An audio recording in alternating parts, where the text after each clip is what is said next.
Assalamualaikum dan selamat pagi adik-adik mahasiswa. Kita kembali ketemu lagi dengan saya. Dalam kesempatan ini saya akan melanjutkan materi yang saya singkat dengan M8, yaitu tentang jasa-jasa lingkungan di lingkungan lahan basah.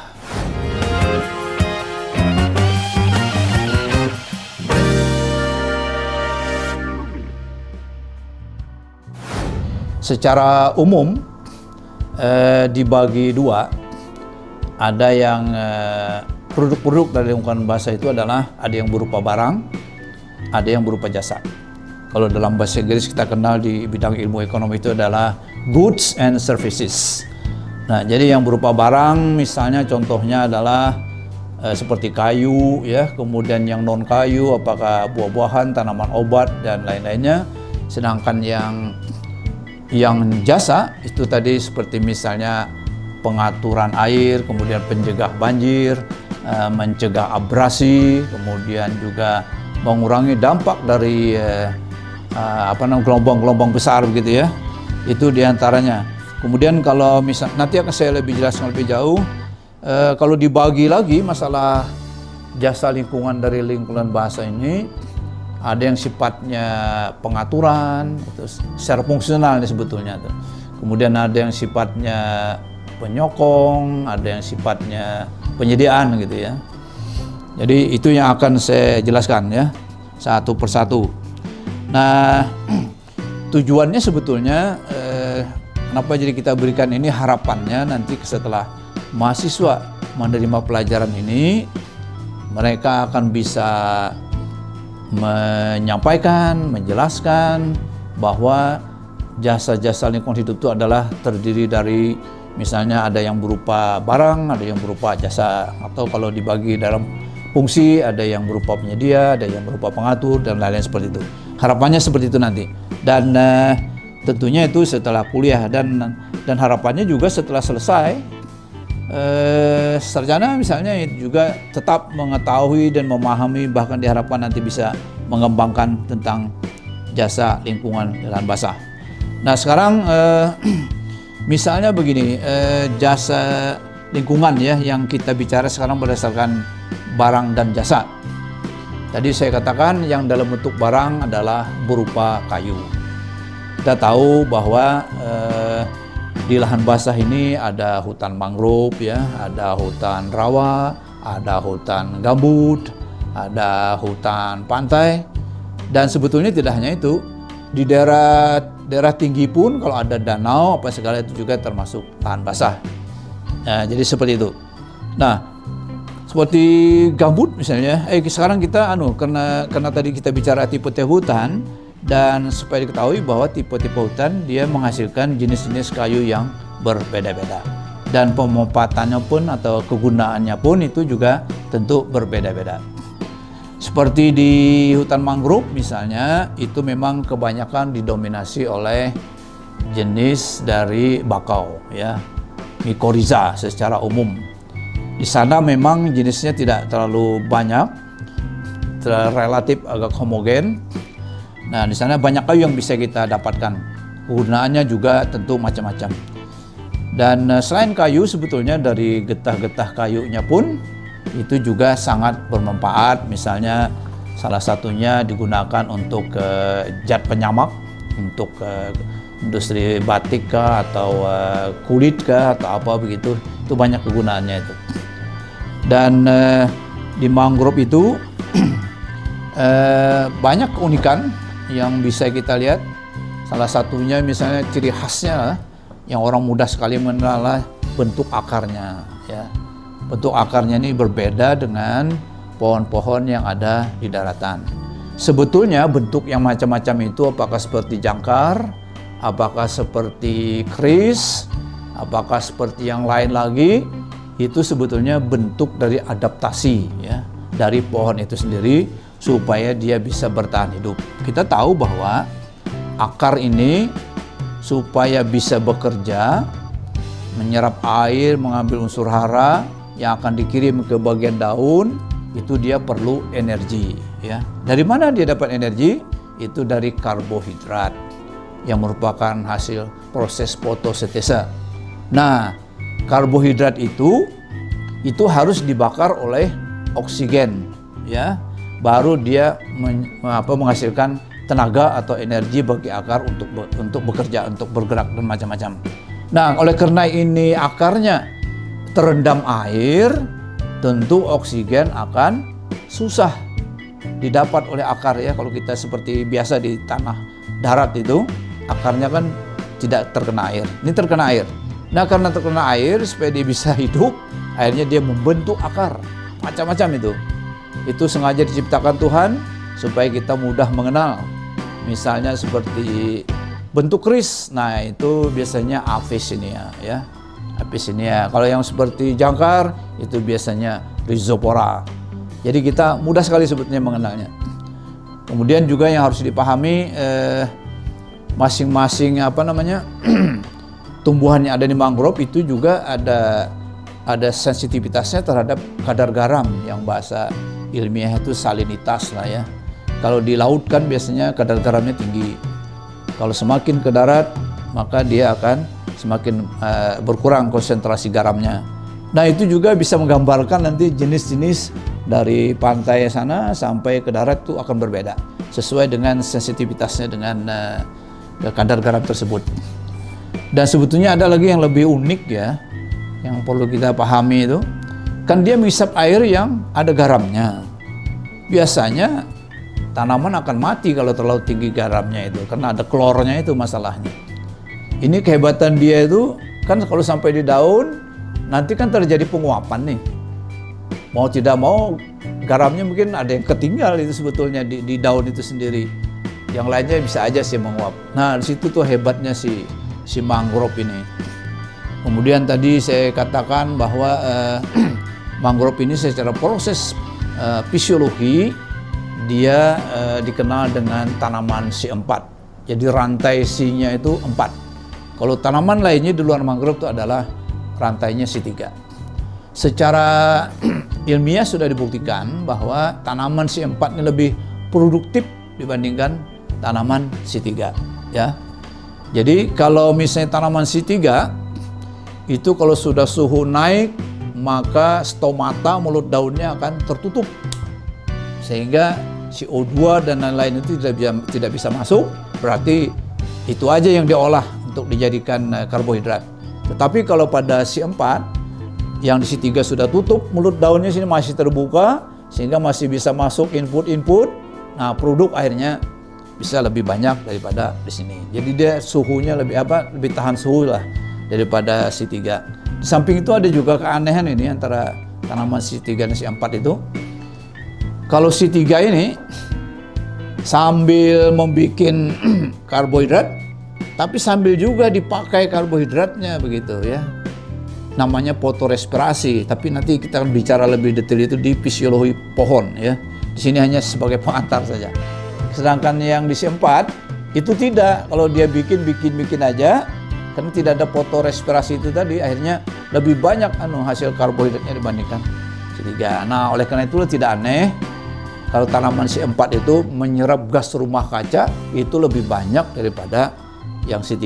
Nah, jadi saya kira kalau kita bisa mempertahankan hutan mangrove itu luar biasa, gas rumah kacanya bisa diserap lebih banyak sehingga pemanasan global bisa kita kurangi lah seperti itu, ya.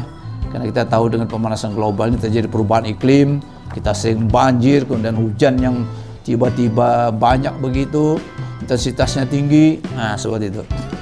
Nah, lalu hasil lain kan dari ini yang berupa barang tadi selain kayu ada hasil non kayu, apakah itu buah-buahannya, apakah itu getah-getahnya, apakah cairan-cairan lain, itu banyak yang dihasilkan. Nah, itu yang berupa produk, ya, berupa barang. Nah, selain itu juga ada jasanya yang berupa jasa lingkungannya yang tidak berupa barang, tapi dia mengamankan lingkungan kita. Misalnya menghindarkan banjir tadi. Kemudian kita tahu sekarang ini pencemaran sudah sering terjadi, seperti Kalsel ini aja. Itu kualitas airnya itu jelek itu. Kalau kita bicara indeks kualitas lingkungan hidup Kalimantan Selatan, ya, yang parameternya 3 itu, indeks kualitas air, indeks kualitas udara, tutupan lahan, indeks kualitas airnya jelek sekali tuh. Makanya tidak aneh kita urutan ke-19 kalau nggak salah nih di Indonesia ini, IKLH-nya, indeks kualitas hidupnya di seluruh Indonesia ya. Itu jelek sebetulnya, yang bagusnya nomor 1 sih ya. Nah, jadi itu dampaknya ada. Jadi mahasiswa harus paham ini, dampaknya ada. Kita kan tiap hari makan ikan misalnya ya. Padahal ikan itu diambil dari sungai kah, entah dari laut sendiri kah, yang kita nggak ngerti di sana ada pencemaran.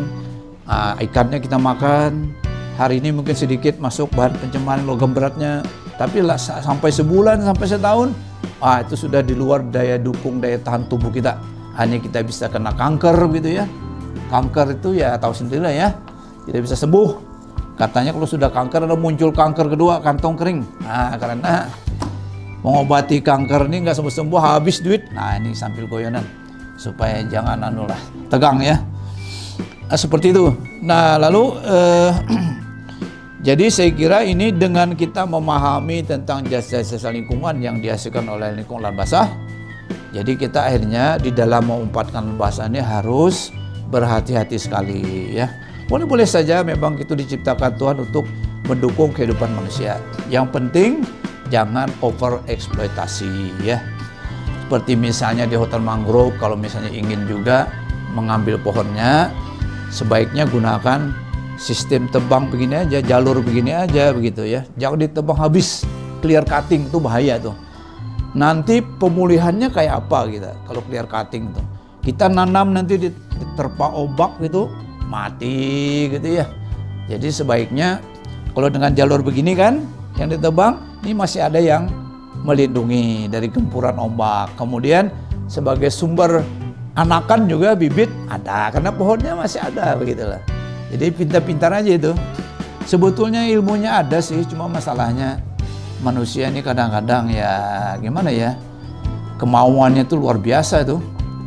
Jadi sebetulnya sumber daya alam kita ini, itu kalau kita gunakan, kita manfaatkan dengan baik, sesuai dengan daya dukung dan daya tampungnya, tidak ada masalah sebetulnya.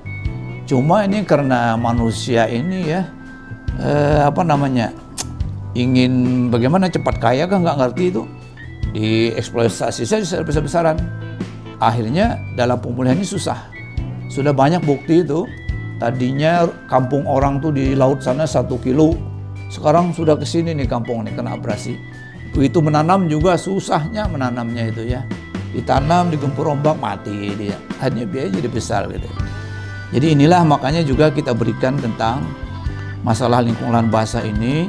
Orang-orang di Unlam ini, lulusan Unlam harusnya memahami tentang ini ya. Sehingga kita bisa menyelamatkan. Kalau ada misalnya pertanyaan ya, itu boleh disela begitu. Nanti saya selain yang PowerPoint yang akan saya berikan seperti yang terlihat, saya juga akan memberikan yang berupa video-video begitu, sehingga menarik kita itu. Nah, di jasa lain sebetulnya di lingkungan bahasa ini, selain tadi saya banyak kayu, mungkin saya ini orang kehutanan nih. Padahal banyak lagi yang berupa barang lain seperti misalnya di hasil dari flora faunanya itu ya, fauna ya. Seperti kita ketahui di Kalbar itu ada ikan yang paling terkenal, arwana itu harganya bisa berapa juta begitu ya. Nah, itu juga harus kita pelihara, bagaimana habitatnya jangan dirusak. Kita bisa mengeksploitasi, menangkapnya, tapi seperti yang saya katakan tadi adalah daya dukung, daya tampungnya. Dan yang diharapkan sebetulnya supaya dia tidak punah, kita harus menggali terus penelitian ilmunya bagaimana membudidayakannya ya, sehingga dia tidak punah. Seperti contoh di Kalimantan ini ada yang namanya pohon gaharu. Itu dulu kita nggak ngerti bagaimana budidayanya. Ditebang terus, emang harganya jutaan juga sih. Yang kayunya berbau wangi itu. Saya lihat waktu saya di kota Riyadh, Arab Saudi itu, orang Arab senang sekali tuh yang namanya gaharu dari Indonesia. Soalnya baunya itu luar biasa gitu. Nah, karena tidak ada ilmunya, kita tebang, akhirnya punah. Sekarang alhamdulillah kita sudah menemukan bagaimana membudidayakan pohon gaharu. Malah sudah ditemukan jamurnya apa. Ternyata yang bikin wangi itu adalah si pohon gaharu itu diserang oleh jamur tertentu. Lalu si pohon itu rupanya entah rasa sakit atau gimana, nggak ngerti kita. ingin membunuh si jamur itu, dia hanya mengeluarkan cairan menuju ke serangan itu. Akhirnya di tempat itulah ditemukan yang bau wangi. Nah, makanya kalau secara alami yang kita temukan dari pohon yang besar itu, yang mungkin berapa meter, paling-paling 1 kilo dapatnya. Pada pohonnya besar sekali, pohonnya harus tebang, dibongkar-bongkar gitu. Nah, seperti itu. Sekarang dengan diketahui bahwa penyebabnya itu adalah dari jamur, akhirnya orang menemukan jamurnya, disuntik sekarang itu. Mau berapa titik sekarang, akhirnya jamurnya, garunya banyak didapat. Nah, saya kira itu yang akan kita kembangkan. Makanya tadi saya sampaikan di bagian akhir dari mata kuliah pengantar lingkungan lahan basah ini, nanti kita akan membicarakan tentang pengembangan iptek lingkungan lahan basah. Nah, jadi itu apakah dari segi floranya, apakah dari segi faunanya. Nah, dan samping itu kita harus juga mengkonservasi hutan-hutan tertentu di lahan basah sebagai nama sumber gen, ya, karena ini penting sumber gen ini. Kalau suatu saat misalnya tanaman kita ini sudah tidak tahan lagi terhadap serangan hama, nanti kita kawinkan dengan yang alami, kita menemukan bisa jadi ada gen yang tahan hama, kita kembangkan lagi, akhirnya tanaman kita menjadi lebih baik. Saya kira itu dulu sebagai pengantar, dan nanti adik-adik mahasiswa akan saya berikan tugas supaya lebih mendalami lagi. Bahannya sudah saya siapkan, di perpustakaan pun sudah saya kontak petugasnya. Nanti kalau ada mahasiswa saya lingkungan lahan basah ingin meminjam buku ini, tolong dipinjami ya sebagai tugas.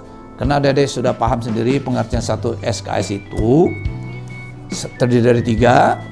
Pertama itu 50 menit tatap muka, kemudian 60 menit itu mengerjakan tugas-tugas, 60 menit adalah mengembangkan sendiri, mencari bahan-bahannya.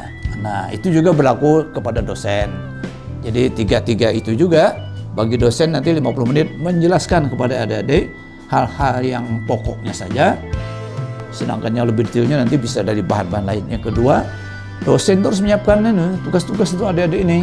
Ya. Yang ketiga adalah dosen juga harus menambah pengetahuannya melalui cari bahan-bahan sendiri ya. Nanti sekarang ini agak enak sih kita lewat Google atau apa gitu ya. Luar biasa sekarang ini, nggak seperti zaman saya dulu. Harus betul-betul di buku biasa begitu gitu ya. Dulu IT belum berkembang gitu ya. Saya kira, dan jangan sungkan-sungkan kalau ada mau bertanya silakan, karena kemudahan kita untuk mencari data informasi lewat Google, sehingga bisa jadi adik-adik lebih tahu dulu dari saya tentang masalah itu ya. Makanya seperti itu. Saya kira demikian. Terima kasih. Assalamualaikum warahmatullahi wabarakatuh.